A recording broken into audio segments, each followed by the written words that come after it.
শিক্ষার্থীবৃন্দ, আসসালামু আলাইকুম। আশা করি তোমরা ভালো আছো। নতুন খন্দকার, সহকারী অধ্যাপক, সরকারি দেবেন্দ্র কলেজ, মানিকগঞ্জ, জাতীয় স্কুল আজকে অনেক ক্লাস স্বাগত জানাচ্ছি।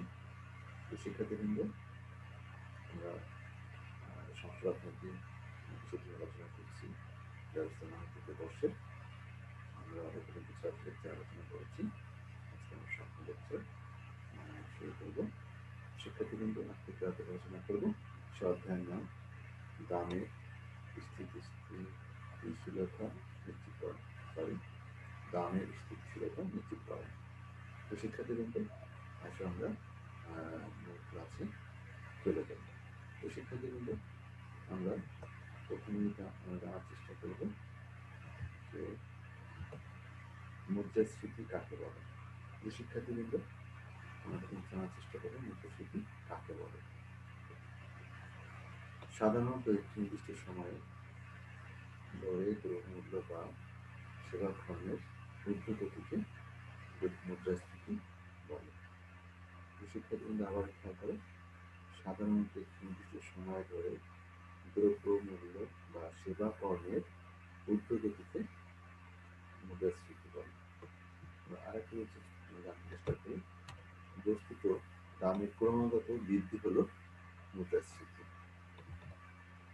সামগ্রিক অর্থনীতিতে সব দ্রব্যের গড় মূল্য বৃদ্ধি থাকে এবং অর্থের মূল্য ক্রমাগতভাবে কমতে থাকবে। এরূপ পরিস্থিতিকে মুদ্রাস্ফীতি বলা হয়। তো শিক্ষার্থীবৃন্দ, অধ্যাপক বলেন, অধিক পরিমাণ মুদ্রার প্রচলনকে মুদ্রাস্ফীতি বলে।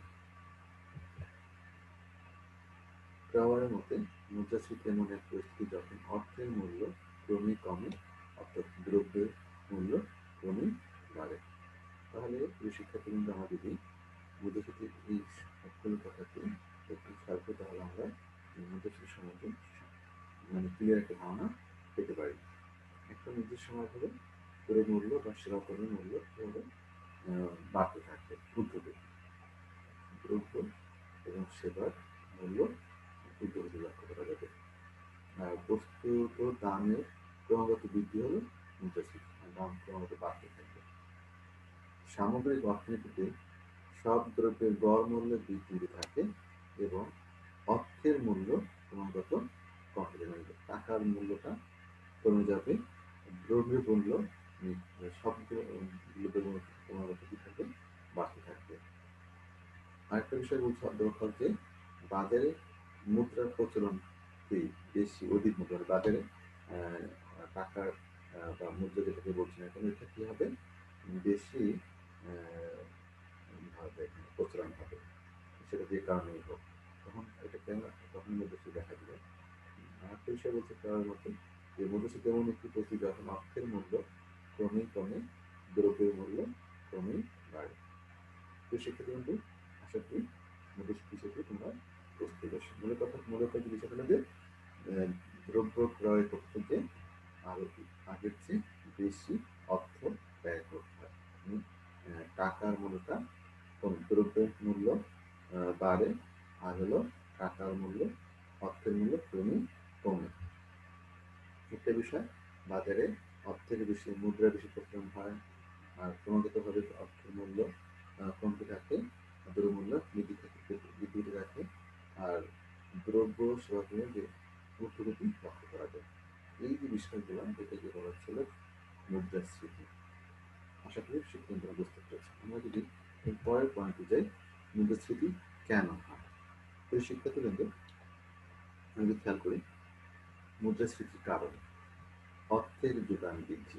যদি যে কোনো কারণে হোক, বাজারে যদি বেশি পরিমাণ অর্থ চলে আসে, আমরা যেটা প্রফেসর বলেছেন যে বেশি অর্থ চলে আসে বাজারে, তখন কিন্তু কি হবে, সেই তুলনায় যদি কি হয়, দ্রব্যের যোগান না থাকে বা থাকলেও যদি অর্থটা বেশি চলে আসে, তখন দ্রব্যমূল্যটা কি হয়ে যাচ্ছে, বেড়ে যাচ্ছে। এই কারণে কিন্তু মুদ্রাস্ফীতিটা হচ্ছে। সরকারি ব্যয় বৃদ্ধি। যদি সরকার বেশি পরিমাণ ব্যয় করে, তাহলে সেই ব্যয় অর্থ কোনো না ভাবে কোনো না কোনোভাবে আমাদের বাজারে চলে আসবে।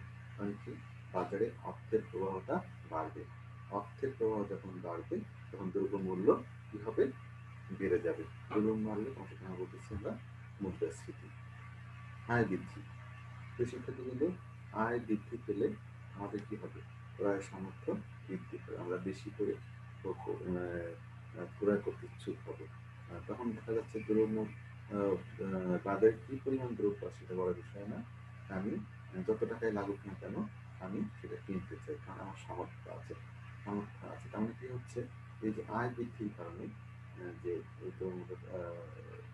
আয় বৃদ্ধি করতে পারে, এটা বেশি হতে পারে যদি একটা শ্রেণী মানুষের কাছে যে আয় বৃদ্ধি হয়, সেটা সবার ক্ষেত্রে যদি আয় বৃদ্ধি হয় তাহলে কিন্তু এটা অর্থাৎ খুশি করবে না। কারণ কি, আয় বৃদ্ধির কারণে কিন্তু মুদ্রাস্ফীতি হতে পারে। ঋণের পরিমাণ বৃদ্ধি, যদি বাণিজ্যিক ব্যাংকগুলো বেশি পরিমাণ ঋণ দেয় তাহলে সেই ঋণটা তো কি হবে, ঋণ নিয়ে যারা ঋণ নিচ্ছে তারা তো বিনিয়োগ করবে। বিনিয়োগ করলে সেই টাকাটা, অর্থের প্রবাহটা বাজারে আসবে।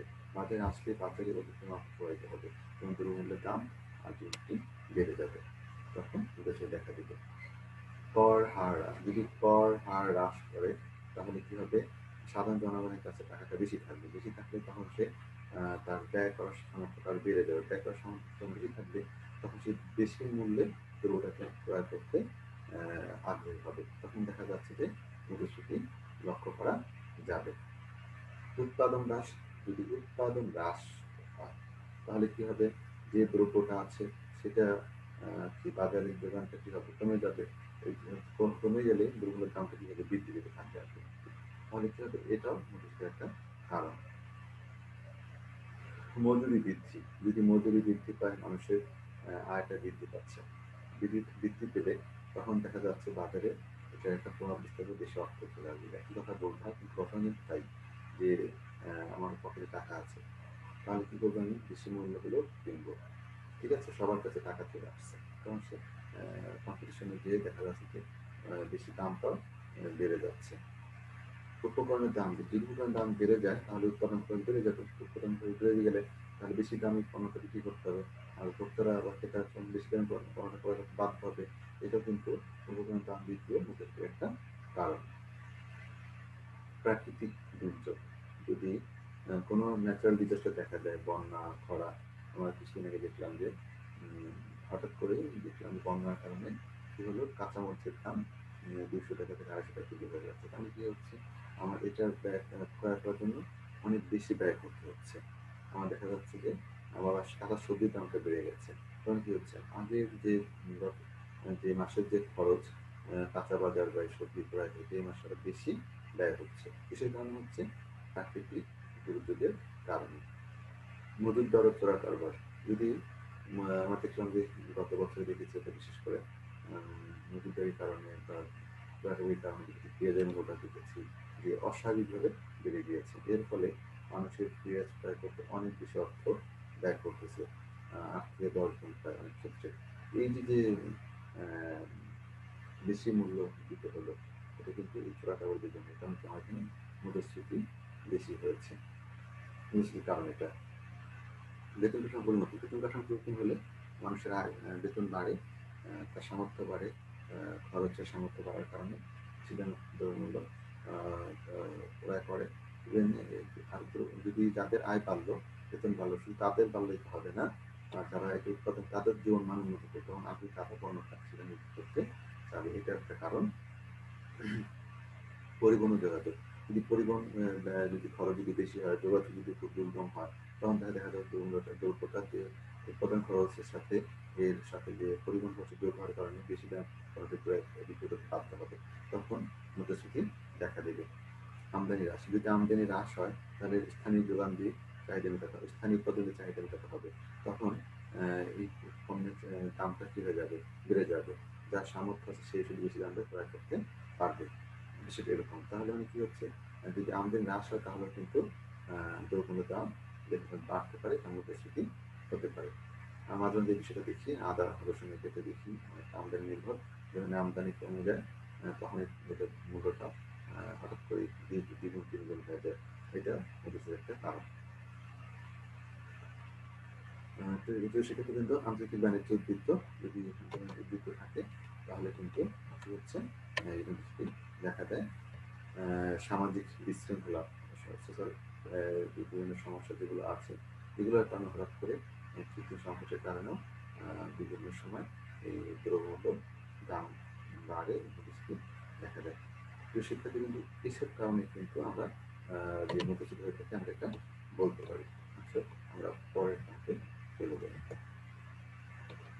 মুদ্রাস্ফীতি নিয়ন্ত্রণের উপায়। তো সেক্ষেত্রে কিন্তু আমরা কীভাবে মুদ্রাস্ফীতি নিয়ন্ত্রণ করতে পারি, আমরা দেখলাম এসব কারণে মুদ্রাস্ফীতি হয়, কীভাবে এটা নিয়ন্ত্রণ করা যায় সেটা আমরা ধারাবাহিকভাবে একটু করে দেখব।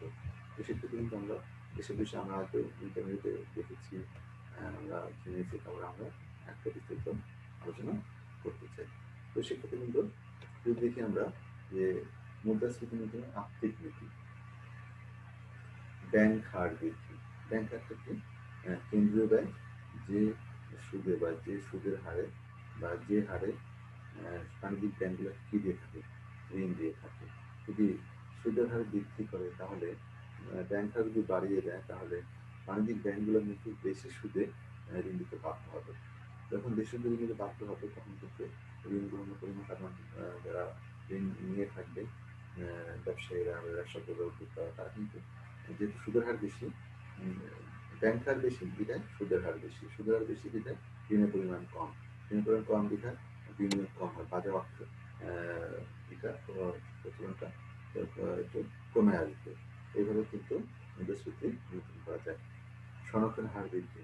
যদি বাংলাদেশ ব্যাংক তার আর্থিক নীতির মাধ্যমে বাণিজ্যিক ব্যাংকগুলোকে তার তার বেশি বাড়িয়ে দেয়, যাতে পর্যন্ত রাখতেই হবে, তখন কিন্তু ব্যাংক ইচ্ছামতো তাদের ঋণ দিতে পারবে না। ঋণ না দিলে বাজারে অর্থের প্রবাহ কমে যাবে, মুদ্রাস্ফীতি কিছু হলেও মানে লাগাম দেওয়া যাবে। যদি এখানে আদার্স ফ্যাক্টরগুলো যদি ঠিকভাবে কাজ করে, যদি কোনো অবৈধ প্রতিবন্ধীর মাধ্যমে টাকা না আসে বা অন্য কোনো কিছু থাকে তাহলে এটা কার্যকর হবে। খোলাবাজার নীতি। সরকার যেভাবে বিভিন্ন দলিলের মাধ্যমে আমরা কী করি, সরকার কী করে তার বাজার থেকে অর্থ সংগ্রহ করে বা ঋণ নিয়ে থাকে বলি আমরা, সিকিউরিটিজ বন্ড, এগুলো যেটাই বলি না কেন, সেগুলো যদি বিক্রি করে তাহলে কি বাজারে অর্থ প্রবাহটা, যদি কোনো সাধারণ মানুষ সরকারের সাথে ব্যবসা করছে তখন কি হবে, বাজার অর্থের প্রচলন কী হবে, কমে যাবে। তখন কী হবে, মুদ্রাস্ফীতি নিয়ন্ত্রণ করা যাবে। মুদ্রা অচল অবৈধ, যদি থেকে বেশি ব্ল্যাক মানি বা অবৈধ টাকা চলে আসছে, এগুলো দাম হুহু করে বেড়ে যাচ্ছে, কোনো নিয়ন্ত্রণ করা যাচ্ছে না, তখন ওই মুদ্রাটাকে অবৈধ ঘোষণা বা অচল ঘোষণা করলে তখন বাজারে অর্থ প্রবাহটা কমে যাবে, তখন মুদ্রাস্ফীতি নিয়ন্ত্রণ করা যাবে। তো সেক্ষেত্রে কিন্তু মুদ্রাস্ফীতি নিয়ন্ত্রণের রাজস্ব নীতি। সরকারি ব্যয় হ্রাস। যদি সরকারি ব্যয় হ্রাস করে তাহলে বাজারে অর্থ প্রবাহ কম হবে, বাজারে অর্থ প্রচলন কম হবে, দ্রব্যমূল্য বৃদ্ধিটাও কিছুটা হলেও তাগিদ করা যাবে। করের পরিমাণ বৃদ্ধি। যদি করের পরিমাণ বৃদ্ধি করা যায়, বৃদ্ধি করা হয় তাহলে সাধারণ মানুষের কাছে নগদ টাকা কমে যাবে, নগদ টাকা কমে যাবে, তার ব্যয়ের ক্ষমতা হ্রাস পাবে। ব্যয়ের ক্ষমতা হ্রাস পেলে তখন সে যারা ইচ্ছা করলে দ্রব্যমূল্যের দাম বাড়াতে পারবে না, তাহলে মানে ক্রেতার ওই টাকা দিয়ে ক্রয়ের সামর্থ্য থাকতে হবে। মানে করের পরিমাণ বৃদ্ধি করেও কিন্তু দ্রব্যমূল্য বা মুদ্রাস্ফীতি নিয়ন্ত্রণ করা যায়। সরকারি ঋণ। যদি সরকার ঋণ যদি কী করা যায়, বাড়ানো যায় তাহলে কী হবে, বেশি করে ঋণ নিয়ে সাধারণ জনগণের কাছে কী করবে, অর্থের অর্থটা যে সাধারণ মানুষ যদি কমিয়ে আনা যায় সেটার মাধ্যমে সরকার মুদ্রাস্ফীতি নিয়ন্ত্রণ করে। পরোক্ষ কর হ্রাস। পরোক্ষ কর হ্রাস করে দেখা যাচ্ছে যে সরকার কী করতে পারে, মুদ্রাস্ফীতি নিয়ন্ত্রণ করতে পারে। মুদ্রাস্ফীতি নিয়ন্ত্রণ অন্যান্য উপায়। সর্বোচ্চ দাম নির্ধারণ, যে আমি ইচ্ছা করলেই কোনো বিক্রেতা এই মূল্যের বেশি বিক্রি করতে পারবে না, মানে নির্দিষ্ট করে দিল যে এই মানে পেঁয়াজের মূল্য কোনো এত টাকা বেশি হবে না, মানে কি সর্বোচ্চ মূল্য নির্ধারণ করে দিলাম, কারণ কি হচ্ছে এইভাবে মুদ্রাস্ফীতি নিয়ন্ত্রণ করা যায়। মজুরি নিয়ন্ত্রণ। ইচ্ছা করলে মজুরি বাড়ানো যাবে না, বাড়ালে কিন্তু বাজার অর্থ বেড়ে যাবে, তখন কিন্তু মুদ্রাস্ফীতিটা বেশি হবে। মজুরি নিয়ন্ত্রণ করে মুদ্রাস্ফীতি নিয়ন্ত্রণ করা যায়। ন্যায্য পণ্য যে ওপেন মার্কেট সেল ওএমএস যেটাকে বলছি, তারপরে আমরা দেখছি যে এটার মাধ্যমে কিন্তু ন্যায্য মূল্যে পণ্য বিক্রির মাধ্যমে কিন্তু করা যায়, কিছু ধরনের করা যায়। যদি একটি জায়গায় যদি পেঁয়াজ যদি 40 টাকা দিতে পাওয়া যায়, আর এটা 24 টাকা কিনতে পারে না, কিছুটা হলো ওটা 200 টাকা কেজি, সেখানে কিছুটা হলো মূল্য ক্ষেত্রে হলো লাগাম ধরা যাবে। এর মাধ্যমেও কিন্তু ন্যায্য মূল্য নিশ্চিত করা যায়, মুদ্রাস্ফীতি নিয়ন্ত্রণ করা যায়। উৎপাদন বৃদ্ধি, সবচেয়ে বড় কথা হলো উৎপাদন বাড়াতে পারলে, আমার কাছে এটা সবচেয়ে বেশি ভালো মনে হয় যে উৎপাদন বৃদ্ধি, বাজার যথেষ্ট সরবরাহ আছে, ইচ্ছা করলেই কিন্তু বিক্রেতা বা কালোবাজারি যারা করে তারা কিন্তু অধিক মূল্যে পণ্য বিক্রি করতে পারবে না। কৃষিক্ষেত্রে আশা করি সেটাই বুঝতে পেরেছ।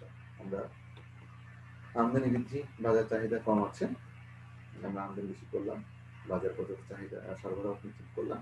এতে কি হবে, ইচ্ছা করলেই যারা সিন্ডিকেট আছে করতেছে তারা কিন্তু ইচ্ছা কোনো মূল্য বাড়াতে পারবে না, তখন বাজারে একটা কি হবে, মূল্যস্ফীতিটা নিয়ন্ত্রণ চলে আসবে। সেখানে সকলকে বিষয়টা আরেকটু ভালো করে দেখার জন্য বলছি, একটু খেয়াল করে বিষয়টা বুঝতে পারবে। আমি এখন আলোচনা করি মুদ্রাস্ফীতির ফলাফল বা প্রভাব, এটিতে করলে কি ইম্প্যাক্ট করে আমাদের, কি ফল হয় আমাদের, সেটুকু জানার চেষ্টা করি। তো শিক্ষার্থীবৃন্দ, উৎপাদন ও কর্মসংস্থানের প্রভাব, যদি মুদ্রাস্ফীতি বেড়ে যায় তাহলে কি হবে, পণ্য বা সেবা ক্রয় করতে আমাদের অধিক ব্যয় করতে হবে। তাতে কি হবে, আমাদের সঞ্চয়ের সামর্থ্য কমে যাবে। সামর্থ্য কমলে আমাদের মূলধন কি হবে, তখন কম হবে, আমাদের বিনিয়োগ কম হবে, উৎপাদন কম হবে, কর্মসংস্থান কম হবে। বন্টনের ক্ষেত্রে শ্রমিক শ্রেণী, যখন নাকি কি হবে, বন্টনের ক্ষেত্রে চিন্তা করি আমাদের ফলাফল, শ্রমিক শ্রেণী কি হচ্ছে, এর ফলে বেশি ক্ষতিগ্রস্ত হচ্ছে। দুর্মূল্য স্থান প্রয়োগ, তাদের জীবনযাত্রার মান নিয়ে যাবে, তাদের জীবনযাত্রা বেশি কষ্ট হবে, একটা বিষয়।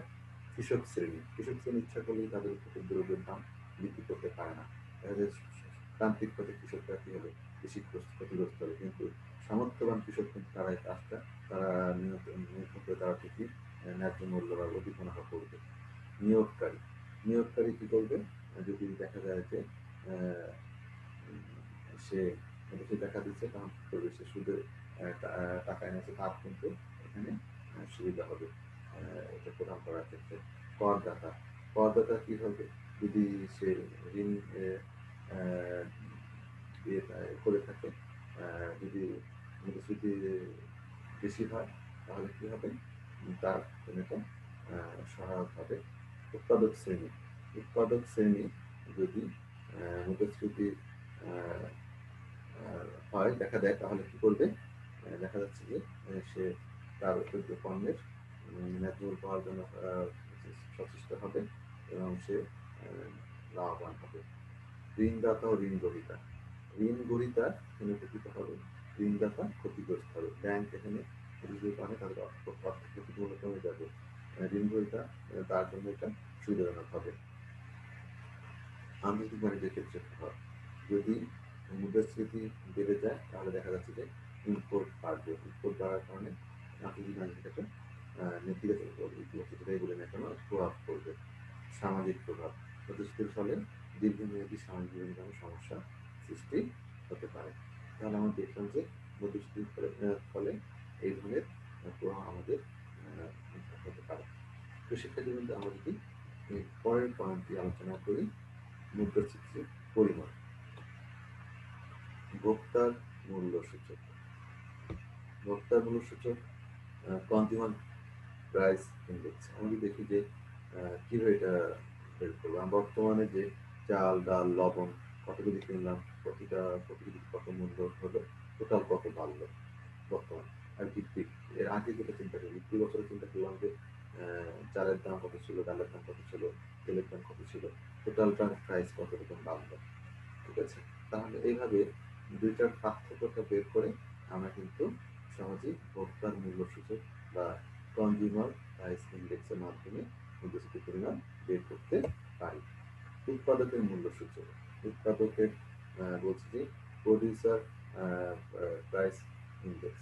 এখানে উৎপাদনকারী তার যে কি আছে, উৎপাদন করেছে সেটার দ্রব্যের সেই মূল্য সূচকটা বিবেচনা করে এখন যে দামটা আছে তাহলে আগে বিক্রির যে উৎপাদন যে মোট উৎপাদন ছিল এটার দামটা ছিল এটার পার্থক্যটা কি করে সে প্রডিউসার প্রাইস ইন্ডেক্সের মাধ্যমে মূল্যসূচক মুদ্রাস্ফীতির পরিমাণটা বের করতে পারে। এরপরে আছে অব্যক্ত অমূল্যায়ন সূচক। অব্যক্ত অমূল্যায়ন সূচক ভিত্তি মোট জাতীয় আয়ের চলতি বছরের মোট জাতীয় আয়, ভিত্তি বছরের জাতীয় আয়, চলতি বছরের জাতীয় আয় ভিত্তি বছরের জাতীয় আয় তারা ভাগ করে আমরা কি করতে অব্যক্ত অবমূল্যায়ন সূচকের মাধ্যমে মুদ্রাস্ফীতি পরিমাণটা আমরা বের করতে পারি। তো শিক্ষার্থী বন্ধু, তোমার এই বিষয়গুলো আশা করি বুঝতে পারছো। একটু মনোযোগ সহকারে তোমাদের শুনতে হবে, বুঝতে হবে, একটু আশা নিজের পড়ালেখা করতে হবে, তাহলে কিন্তু আমাদের বিষয়গুলো আরো ক্লিয়ার হবে। তো শিক্ষার্থী আমি চিন্তা করলাম আমার মুদ্রাস্ফীতির অনেক কথা বললাম, মুদ্রাস্ফীতি বললেই বুঝি এই বুঝি সব গেল, সব শেষ হয়ে গেল। এখন আমার চিন্তা করবো মুদ্রাস্ফীতি আসলেই খুবই খারাপ, সর্বদেশই খারাপ, সবসময় খারাপ করে করে আমাদের অর্থনীতিতে, আমাদের প্রতিদিনকার জীবনে আমার একটু জানার চেষ্টা করি। তো সেক্ষেত্রে কিন্তু আমি দেখি ক্লারিটিতে মুদ্রাস্ফীতি সব ক্ষেত্রে খারাপ এ কথা বলা যাবে না। সর্বমাত্রায় মুদ্রাস্ফীতি অর্থনৈতিক উন্নয়নের পক্ষে সহায়ক ভূমিকা পালন করে। যেমন কি হচ্ছে মুদ্রাস্ফীতির কিছু ইতিবাচক দিক আছে, যেটা অর্থনীতির ইতিবাচক প্রভাব ফেলে পড়ে। তো শিক্ষার্থী কিন্তু আমাদের দেখি মৃদু মুদ্রাস্ফীতি অর্থনীতির উপর ইতিবাচক প্রভাব ফেলে, সেগুলো হলো উৎপাদন আয়ের পরিমাণ বাড়বে, যখন মুদ্রাস্ফীতি হবে তখন কিন্তু বাজারে অর্থনৈতিক প্রভাবটা কি হবে, বেশি হবে। বেশি হলে অর্থনৈতিক গতিশীলতা সঞ্চালিত হবে। এতে কি হবে, আমার কিন্তু বাজারে অর্থ বাড়লে এটা কিন্তু অর্থ কি করবে, আর উৎপাদনের মধ্যে উৎপাদনের কাজে যুক্ত হবে, উৎপাদন বেশি, অধিক উৎপাদন সাধিত হবে। এর ফলে আমাদের সম্পদ বাড়বে, আয় বাড়বে, বিনিয়োগ বাড়বে। আমরা এর মাধ্যমে বলতে পারি যে উৎপাদন আয়ের পরিমাণ মুদ্রাস্ফীতির কারণে বেড়ে থাকে। আমি যেটা চিন্তা করি মুনাফার পরিমাণ বাড়ে। আমরা আগেই বললাম যখন নাকি নিশ্চিত হয় তখন মুনাফার পরিমাণ বাড়ে। মুনাফার পরিমাণ বাড়লে আমাদের কি হবে, আয় তো বাড়বে, আমাদের বিনিয়োগ বাড়বে। বিষয়টা এরকম। সেক্ষেত্রে কিন্তু সবসময় কিন্তু মুদ্রাস্ফীতি খারাপ এ কথা বলা যায় না।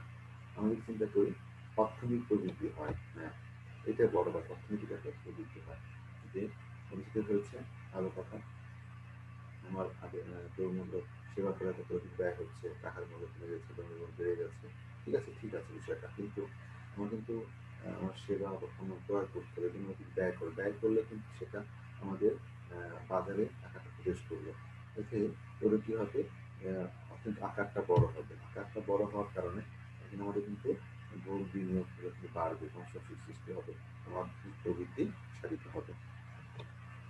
অর্থনৈতিক উন্নয়ন যখন প্রবৃদ্ধি হবে তখন আস্তে আস্তে কি হবে, অবশ্যই অর্থনৈতিক ইতিবাচক প্রভাব বিস্তার করবে।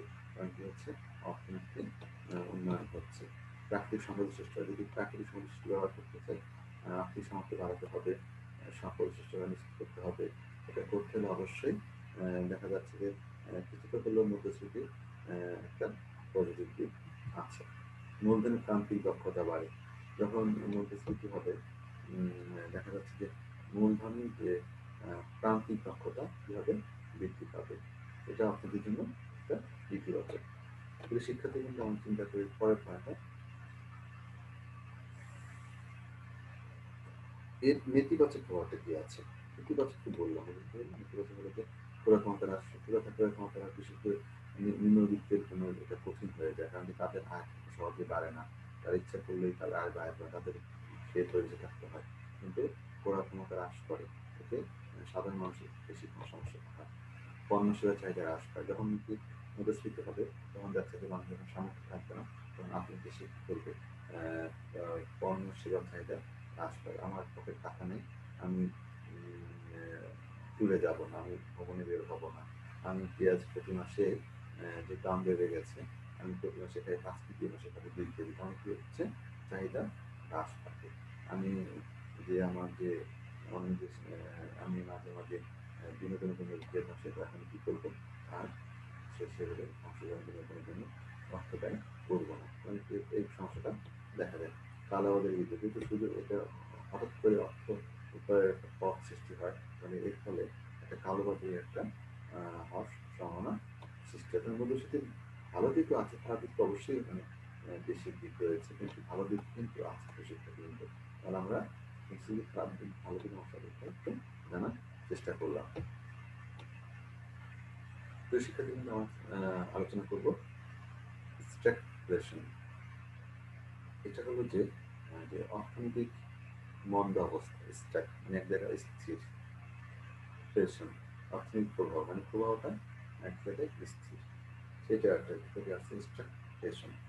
আমরা যদি দেখি যে যদি এমন হয়, আমরা যদি এই চিত্রটার দিকে তাকাই, তাহলে আমরা দেখতে পারি যে শিক্ষার্থী কিন্তু এখানে দেখছি যে এডি একটা এদিকে ডিমান্ড করছি। এখন দেখো আমরা দেখছি যে এখানে এস আর এস অন, এটা যদি দেখি আমাদের যোগান রেখাটা আমাদের এডি রেখাকে কি করেছে, এখানে সেট করেছে। তো সেখানে খেয়াল করে সবাই যে এখানে চেক করেছে, তখন নিয়োগ হলো আমাদের Y1 আর মূল্য হলো P1, ঠিক আছে। আমরা তখন দেখছি যে এস আর এস2 এখানে সেট করেছে, তখন আমাদের নিয়োগ হলো Y2 আর প্রাইস হলো P2। তাহলে খেয়াল করে শিক্ষার্থী বন্ধু, এখানে এক হলো বেকারত্ব বেড়েছে, নিয়োগ কমেছে, কিন্তু হলো মূল্য বেড়েছে। আমার কি হচ্ছে, মানে বেকারত্ব বাড়ার সাথে মূল্য বেড়েছে, এটা একটা যে অবস্থা, এটা বলছে অর্থনৈতিকভাবে এটা একটা অস্বাভাবিক ঘটনা। এটা বলছে যে অর্থনৈতিক অস্বাভাবিক ঘটনা বলছে স্ট্যাগফ্লেশন, মানে স্থবিরতা, মানে বিপরীত। দেখো অবস্থা খেয়াল করো, এখানে বেকারত্ব বেশি, কিন্তু হলো মূল্য দ্রব্যের দাম বেশি থাকে। আবার বেকারত্ব যেখানে কম ছিল, সেখানে দ্রব্যের দামও কম ছিল।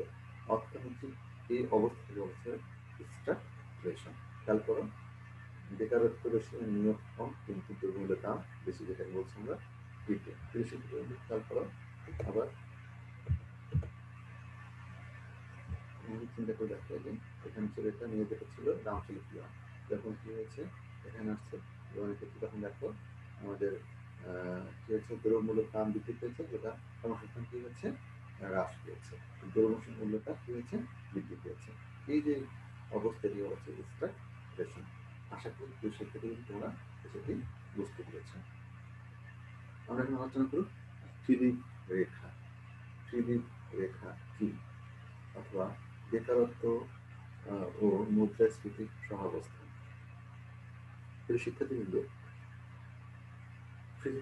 ফিলিপ রেখার মূল বিষয় হলো যে বেকারত্ব কমলে মুদ্রাস্ফীতি বাড়বে, বেকারত্ব বাড়লে মুদ্রাস্ফীতি কমবে।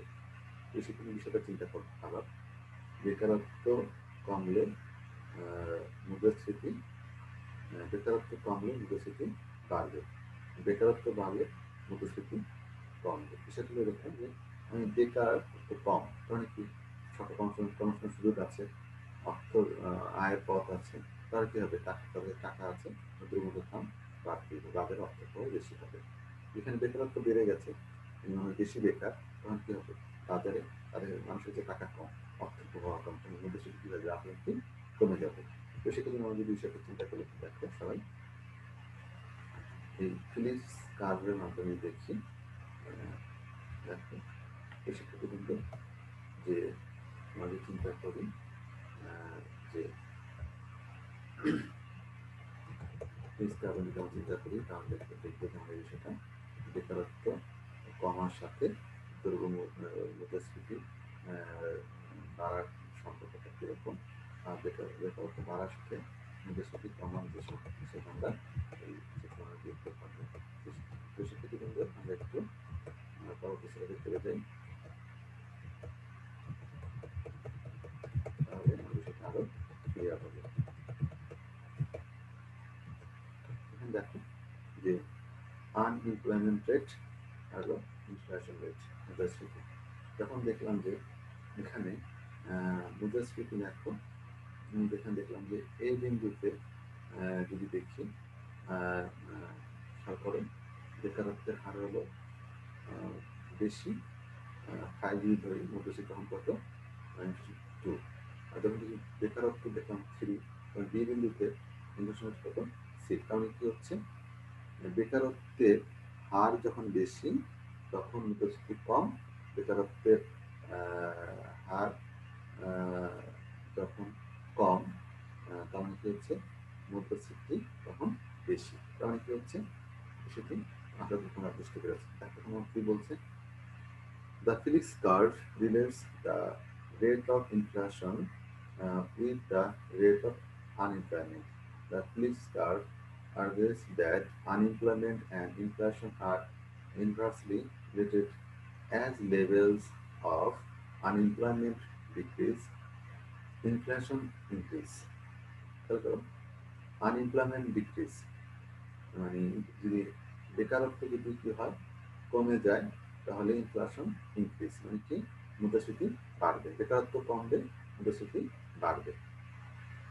একটা দেখো চমৎকার, the relationship however is not linear graphically. The short term Phillips curve trace an L shape when the unemployment rate is on the x-axis and the inflation rate is on the y-axis. চমৎকার, সেটা সহজ একেবারে। ছবিটা দেখো তাহলে তোমরা। Theoretical Phillips curve, the Phillips curve shows the inverse trade off between inflation and unemployment. As one increase, the other must decrease. একটা ভালো একটা কমবে। In this image, an economy can either experience up 3% unemployment and the cost of 6% inflation, or increase unemployment 5%, bring down to inflation to 2%. চমৎকার, এই সেক্ষেত্রে বিষয়টা চিন্তা করো, যখন নাকি কি হয়েছে আনএমপ্লয়মেন্ট হলো 3%, তখন ইনফ্লেশন কত 6%, মানে কি বেকারত্বের হার কম মুদ্রাস্ফীতি বেশি। যখন আনএমপ্লয়মেন্ট কত হচ্ছে 5%, ইনফ্লেশন মুদ্রাস্ফীতি কি হচ্ছে 2%, মানে কি বেকারত্বের হার বাড়ছে মুদ্রাস্ফীতি কমছে। এটি হলো ফ্লিপস কার্ভের মূল কথা। আশা করি তোমরা বিষয়টি ইমেজের মাধ্যমে বুঝতে পারলে।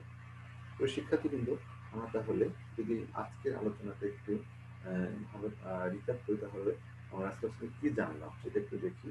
আমরা জানলাম যে ফিলিপ রেখা অথবা বেকারত্ব অবস্থান কিভাবে হয়। আমরা বললাম যে বেকারত্ব কমলে মুদ্রাস্ফীতি বাড়ে এবং বেকারত্ব বাড়লে মুদ্রাস্ফীতি কমে। তো সেক্ষেত্রে আমাদের আবার এর আগে আলোচনা করছি স্ট্যাগফ্লেশন, অর্থনৈতিক স্থির ব্যবস্থা, যে সেটা আমরা দেখলাম কিভাবে এটা হচ্ছে যে বেকারত্ব যেখানে বেশি সেখানে দ্রব্যমূল্যের দামটা কি হচ্ছে বেশি, ঠিক নিচে উল্টো হয়ে যাচ্ছে। আবার বেকারত্ব কম কিন্তু দ্রব্যমূল্যের দামও কম এখানে দেখা যাচ্ছে। তো সেক্ষেত্রে কিন্তু মুদ্রাস্ফীতি কি ভালো না খারাপ আমরা সেটা আলোচনা করার চেষ্টা করেছি।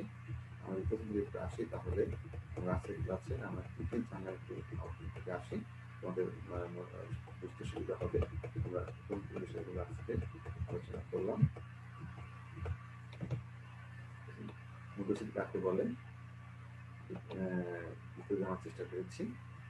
তারপরে আমরা জানতে চেষ্টা করেছি যে মুদ্রাস্ফীতির কারণ কি, কেন মুদ্রাস্ফীতি হয়, এবং সেটা কিভাবে এখান থেকে পরিত্রাণ পেতে পারি, নিয়ন্ত্রণ কিভাবে করা যায়, বিভিন্ন আর্থিক পলিসির মাধ্যমে সরকার করে থাকে সেটা আমরা জানলাম কিভাবে করে। তারপরে জানলাম আমরা যে